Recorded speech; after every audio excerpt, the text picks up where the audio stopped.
Our most sincere apologies. We forgot about our appearance generators. So you guys came. Who wants the grand tour?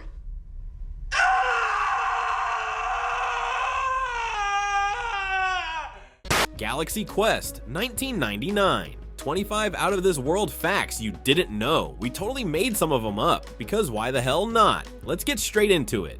1. The Thermian's walk came from a cast member's back pain. Enrico Colantoni, who played Mathesar, invented the Thermian's strange waddling movement after tweaking his back. He showed up to rehearsal moving stiffly, and director Dean Parisot loved it so much he asked the entire alien race to copy it. That walk wasn't alien, it was chiropractic.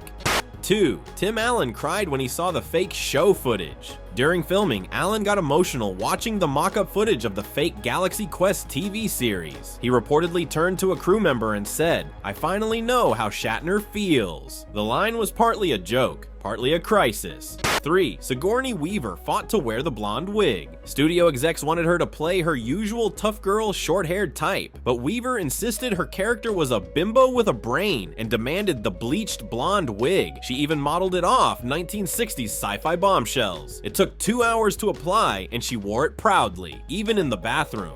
4. The rock monster was inspired by Star Trek's worst episode. Remember that terrible rubber lizard suit in the Gorn episode of Star Trek? The production team used that as a jumping off point for designing the rock monster. Only this time, they used CGI and a bit of desperation because the rock monster was created last minute when an earlier creature design was scrapped. Number 5. Alan Rickman wore the headpiece even off camera. Rickman was so committed to staying in character as the grumpy, classically trained actor Alexander Dane that he refused to take off his ridiculous alien head prosthetic between takes. According to the crew, he ate lunch in it, took phone calls in it, and muttered Shakespeare through the latex. 6. The Thermian's translator was originally a saxophone. That any of you could have traits in common with Saris.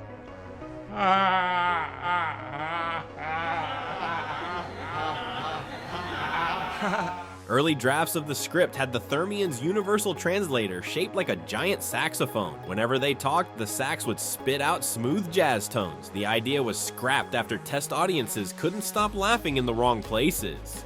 7. Sam Rockwell improvised most of his freakouts. I'm not even supposed to be here. I'm just crewman number 6. I'm expendable. I'm the guy in the episode who dies to prove the situation is serious. I gotta get out of here. Rockwell, who played Guy Fleegman, the panicked red shirt character, improvised nearly all of his meltdowns. His "I'm not even supposed to be here" speech? Totally made up. He said he studied every character who died in sci-fi just to nail the vibe. 8. Justin Long's role was his big screen debut. Galaxy Quest marked Justin Long's very first film role, and he was terrified. He thought he had to bring donuts to set every day to keep the job. Tim Allen eventually told him, "You don't have to bribe us, kid, but keep bringing the donuts." 9. The film originally ended with a dark twist. An early script had the Thermians dying after the final battle, with the crew mourning their sacrifice. Test audiences hated it. The studio forced a rewrite with a happier ending, which ironically saved the movie and turned it into a cult classic. 10th. The pig lizard scene caused a CGI meltdown.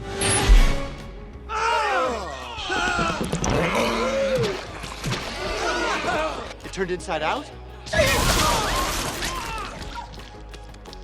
And it exploded. The crew underestimated how complex the teleportation scene would be. Rendering the inside-out pig lizard caused a crash that wiped out several hours of visual effects work. One artist reportedly screamed, "This movie's cursed," then went on to work on Shrek. 11th. Sigourney Weaver's cleavage gag was added last minute. When Gwen's jumpsuit suddenly tears and exposes cleavage, it wasn't originally in the script. Weaver herself suggested it as a nod to how women were always over-sexualized in 60s sci-fi. She later said, "That zipper was the most honest thing in the movie."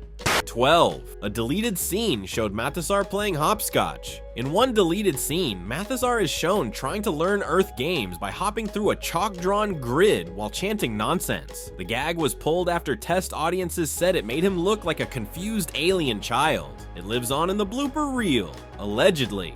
13. Tony Shalhoub played his role high, intentionally. Hey, Fred. Here,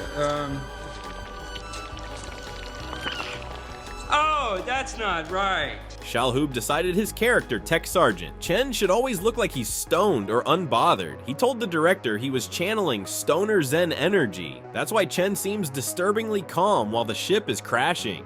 14. Galaxy Quest almost had a PG-13 rating. The original cut included more profanity and graphic violence, especially during the pig lizard mishap. One scene included blood splattering onto Gwen's face. To land a PG rating, they dubbed over lines and digitally scrubbed blood.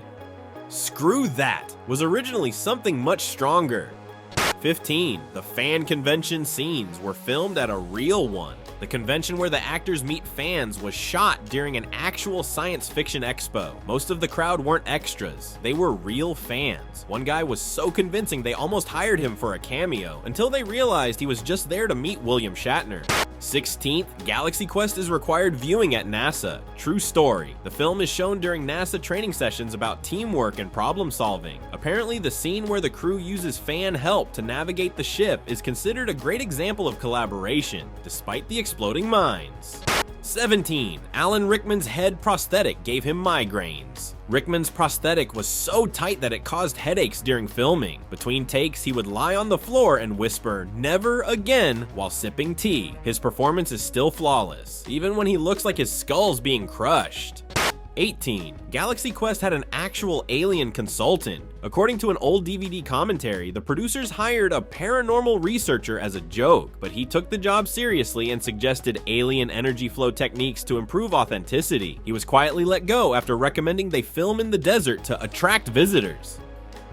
19. Tim Allen modeled his performance after Shatner, sort of. Allen watched tons of old Star Trek episodes, but claimed he was actually channeling Charlton Heston. Still, the dramatic pauses and hand gestures are pure Shatner. He later admitted he had a Shatner bobblehead in his trailer for inspiration.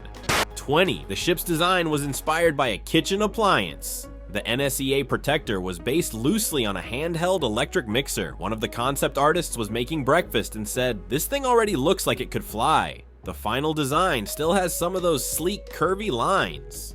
21. Rainn Wilson made his film debut here too. Before he was Dwight Schrute, Rainn Wilson appeared briefly as one of the Thermians. He had to wear prosthetic teeth that made it nearly impossible to talk, which prepared him well for yelling about beats years later.